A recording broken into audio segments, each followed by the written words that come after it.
প্ৰেজেণ্টেশ্যনটো দেখিছে যে বাংলাদেশৰ পৰা হোৱা ডিপ্ৰেশ্যনৰ কাৰণে আমাৰ সমগ্ৰ অসমতে এটা ক্লাউডৰ বহুত ডাঙৰ প্ৰেছাৰ এটা একুমুলেট হৈছে আৰু আজি দিনটো কমপ্লিটলি তেওঁলোকে ৰেড দেখুৱাই থৈ দিছে কালিও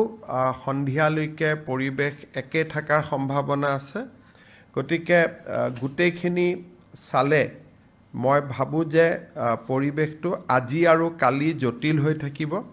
দুটা বিশেষ আমি কাম কৰিব খুজিছো অহাকালি দিনটো আমি আমাৰ ৰাজ্য চৰকাৰৰ কৰ্মচাৰীসকলক আমি স্পেচিয়েল কেজুৱেল লিভ দিছো যিসকলৰ কোৱাৰ্টাৰৰ লগতে অফিচ তেওঁলোকে অফিচ কৰিব কিন্তু যিসকলে দূৰৰ পৰা আহিব লাগে তেওঁলোকে অফিচ কৰাৰ প্ৰয়োজন নাই কিন্তু যিসকলৰ কোৱাৰ্টাৰ আৰু অফিচ একে তেওঁলোকে ডেফিনেটলি অফিচ কৰিব আৰু যি দূৰৰ পৰা আহিব লাগে তেওঁলোকে অফিচ কৰাৰ প্ৰয়োজন নাই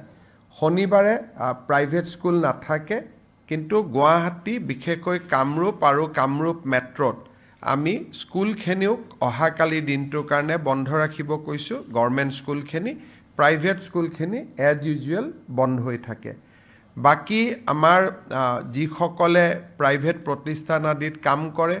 তেওঁলোককো মই তেওঁলোকৰ স্বত্বাধিকাৰীসকলকো অনুৰোধ কৰিম যে যদি কৰবা দুজনৰ জায়গাত এজন মানুহে দি দোকানখন চলাব পৰা যায় দূৰৰ পৰা আহাজনক অহাকালি দিনটো আমি ছুটি দিলে বেয়া নহয় কিন্তু আমি চৰকাৰৰ পৰা সেইটো অৰ্ডাৰ কৰিব খোজা নাই তেওঁলোকে নিজে ব্যৱস্থা ললে ভাল হ'ব ইয়াৰ উপৰিও আমি গোটেই পৰিৱেশটো পৰ্যবেক্ষণ কৰি থাকিম য'ত যেনেকুৱা প্ৰয়োজন হয় আমি ৰাইজক হস্তম কৰি দিয়া আৰু ৰাইজক যি ধৰণে সকাহ দিব লাগে তাৰ বাবে আমি চেষ্টা কৰিম কিন্তু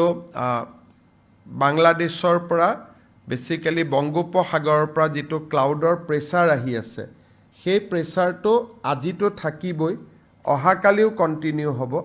কালি যদি কিবা ৰিভাইজ প্ৰেডিকচন কৰে আমি ডেফিনেটলি আপোনালোকক অৱগত কৰিম